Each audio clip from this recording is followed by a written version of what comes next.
तो देखिए हमारा जो लास्ट लेक्चर कल हमने पढ़ा बहमनी साम्राज्य, ध्यान से सुनना है सभी को, सुनना भी है, बाकी अगर नहीं भी मालूम है तो फिर मैं बताऊंगा।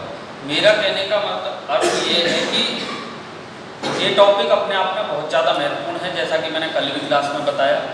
इस रीकैप क्लास के माध्यम से मैं केवल इन प्रश्नों का रिवीजन कराऊंगा थोड़ी सी देर में, ठीक है? तो ध्यान से सुनना भी है।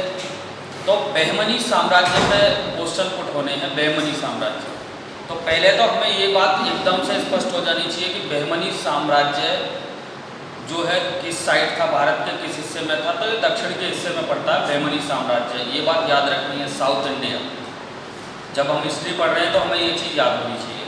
क्लियर? बहमनी साम्राज्य जो है, बहमनी साम्राज्य वह एक मुस्लिम साम्राज्य था, ऐसा कह सकते हैं, क्योंकि 4-5 मुस्लिम रियासतों से भी मिलकर बना हुआ था बहमनी साम्राज्य। ठीक है? तो जैसा कि मैंने बताया, सबसे पहला प्रश्न तो यही है, हमें याद होना चाहिए कि बहमनी साम्राज्य की स्थापना कब हुई थी। तो 1347 में हुई थी। याद रखना है 1347, याद रखना, कई बार पूछा जाएगा। ठीक है? तो सबसे पहले मैं इनसे शुरुआत करूँगा। बताइए, नाम बताओ पहले अपना। क्या ऐसा ना यूट्यूब पे भी जाएगी तो मालूम पड़ना चाहिए। मीनाक्षी। नाम, बहमनी साम्राज्य की स्थापना 1447 में हुई। इसके संस्थापक, सॉरी 1347 में इसके संस्थापक कौन? अलाउद्दीन बहमन शाह। देखिए अब सभी सुनेंगे, कुछ तथ्य को मैं डीपली कवर भी करूंगा जिससे कि सभी सुनेंगे।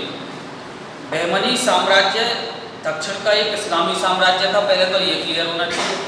1347 में इसकी स्थापना हुई और इसके संस्थापक हैं, जैसा कि अभी इन्होंने बताया भी, अलाउद्दीन बहमन शाह। अलाउद्दीन हसन बहमन शाह, बहुत लंबा नाम है, लेकिन इस बात को आप याद रखेंगे कि इन्हें हसन गंगू के नाम से भी जाना जाता था। कई बार एग्जाम में ऐसा क्वेश्चन बन सकता है कि वो पूछ लेगा कि इनको अन्य किस नाम से जाना जाता था, हसन गंगू। क्लियर? क्लियर है? नेक्स्ट आ गए, बहमनी साम्राज्य की जो पहले राजधानी थी वो कौन सी थी? गुलबर्ग।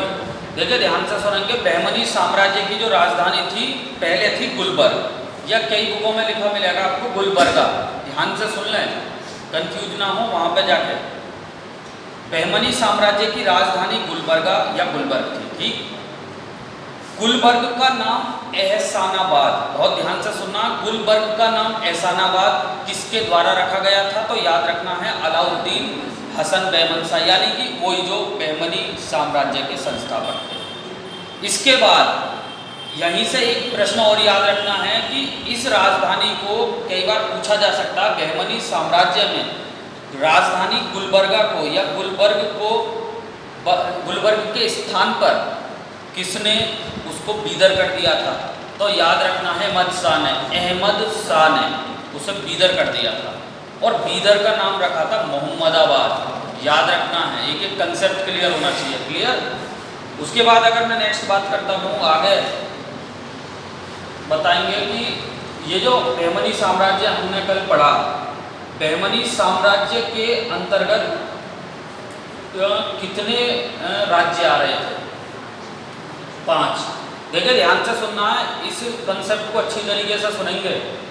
बहमनी साम्राज्य के अंतर्गत 5 राज्य आ रहे थे, यानी कि छोटे छोटे 5 स्टेप हैं जो याद रखने हैं। ठीक है? कौन कौन से हैं जरा ध्यान से सुनना है। एक था गोलकुंडा, एक बीजापुर, एक बीदर, एक बरार और एक अहमदनगर। मेरा कहने का सिर्फ अर्थ ये है कि परीक्षा में क्वेश्चन पूछा जाएगा, दिए गए विकल्पों में से कौन सा राज्य बहमनी साम्राज्य के अंतर्गत नहीं आता, उस स्थिति में हमें 5 याद होने चाहिए। क्लियर? लेकिन अगर ये प्रश्न दूसरी तरीके से पूछ लिया जाए, इसे विशेष रूप से याद रखना, पूछा जा सकता कि जैसा कि मैंने कल लास्ट में बताया अभी कि विजयनगर साम्राज्य और बहमनी साम्राज्य के बीच जो मुख्य लड़ाई हुई थी, जिसको हम कहा जाता है तालीकोटा का युद्ध, तो उसके अंतर्गत बहमनी साम्राज्य की तरफ से या उस तरफ से कितने, इन 5 में से कितने ने संयुक्त रूप से एक महासंघ बनाया था विजयनगर से लड़ने के लिए, तो चारों ने बनाया था। किसने नहीं बनाया था? बरार। बरार इससे अलग रहा था। तो ये भी आपको अच्छी तरीके से याद होना चाहिए कि ये बहमनी साम्राज्य के तो अंतर्गत आता है बरार, लेकिन विजयनगर के विरुद्ध जो एक महासंघ बना था लड़ने के लिए, जो तालीकोटा के युद्ध के नाम से जाना जाता है, और तालीकोटा के युद्ध में विजयनगर साम्राज्य की पराजय हुई थी बहमनी साम्राज्य के हाथों। बात समझ रहे हैं? तो उस संघ में बरार नहीं था, ये बात अच्छी तरीके से क्लियर होनी चाहिए। ठीक है, तो ये 5 थे, वैसे 5 ही थे। तो पहले आपको बताएंगे कि अहमदनगर के संस्थापक कौन? अहमदनगर निजाम शाह।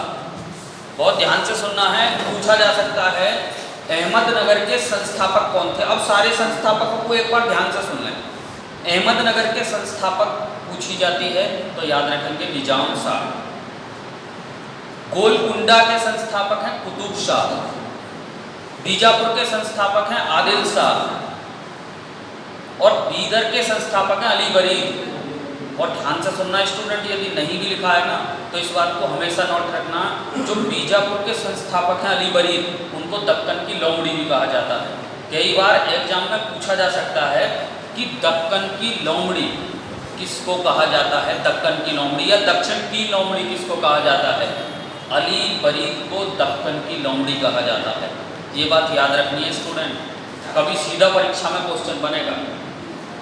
मेरा कहने का आशय ये है सिर्फ कि अली बरीद जो कि बीदर के संस्थापक थे, उनको किस अन्य नाम से भी जाना जाता है? दक्कन की लोमड़ी या फिर दक्षिण की लोमड़ी भी कहा जाता है।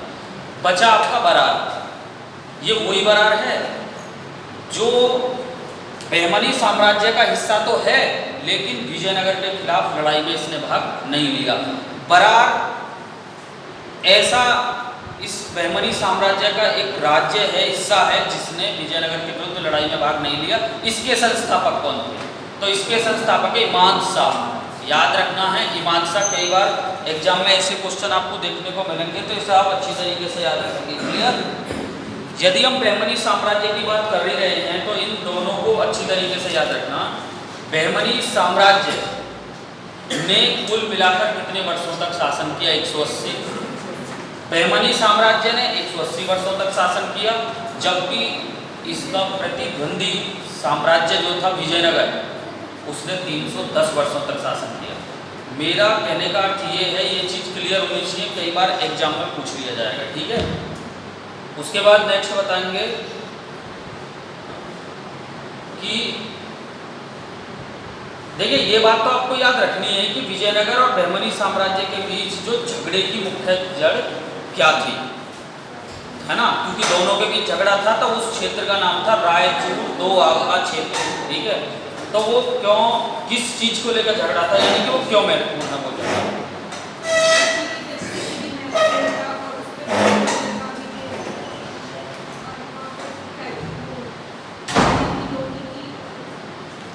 ठीक है, ध्यान से सुनना। जैसा कि मैंने बताया, मैं इसको एक बार डिफाइन कर रहा हूँ सही से। विजयनगर साम्राज्य और बहमनी साम्राज्य के बीच जो मुख्य झगड़े की जो जड़ थी वो थी रायचूर दोआब का क्षेत्र। ये क्षेत्र किसके बीच में? कई बार तो यही क्वेश्चन परीक्षा में आएगा, तो याद रखना कृष्णा नदी और तुंगभद्रा नदी के बीच का क्षेत्र है। मोस्टली साउथ का इलाका है, आप देखेंगे जब तक। ठीक है, पहला, एक तो वो क्षेत्र उपजाऊ था, वहाँ अच्छी कृषि हो सकती थी, पहला पॉइंट जो याद रखना। दूसरा, अच्छी तरीके से याद रखना, दूसरा पॉइंट क्या है? दूसरा पॉइंट ये है कि वह क्षेत्र, दोनों साम्राज्य अपनी सीमा बढ़ाना चाहते थे, यानी कि अपनी सीमा का विस्तार करना चाहते थे। तीसरा पॉइंट क्या याद रखना है अच्छी तरीके से, कि वो जो क्षेत्र था वो लोहे की खानें और वहाँ हीरे की खानें थी, उनके लिए भी प्रसिद्ध था, यानी कि इसीलिए भी दोनों साम्राज्य उस पर अपना प्रभुत्व जमाना चाहते थे। समझ रहे हैं? तो और लास्ट पॉइंट इसमें ये याद रखना है कि दक्षिण के जो प्रमुख बंदरगाह थे ना, दक्षिण के जो प्रमुख बड़े बंदरगाह थे, जहाँ से पश्चिमी देशों के लिए निर्यात किया जाता था माल का, वो इसी क्षेत्र के अंतर्गत आते थे। किसके? रायचूर दोआब के क्षेत्र के अंतर्गत। इसी कारण विजयनगर साम्राज्य और बहमनी साम्राज्य में झगड़ा होता रहता था इस क्षेत्र को लेकर। लेकिन अंतिम विषय वस्तु याद रखनी है इस छोटी सी क्लास के माध्यम से कि दोनों के बीच जो झगड़ा मोस्टली लास्ट में जो समाप्त होता है वो जब होता है जब तालीकोटा के युद्ध में 1565 में बहमनी साम्राज्य के हाथों विजयनगर साम्राज्य की हार होती है। इस दौरान बहमनी साम्राज्य की 4 मुस्लिम रियासतों ने मिलकर भाग लिया, जबकि विजयनगर के उस समय शासक जो थे वो सदाशिव रॉय थे। क्लियर? तो ये थी इनके विषय में कुछ महत्वपूर्ण जानकारी जो हमें याद रखनी है। ठीक है, वीडियो को लाइक और शेयर करना ना भूलें।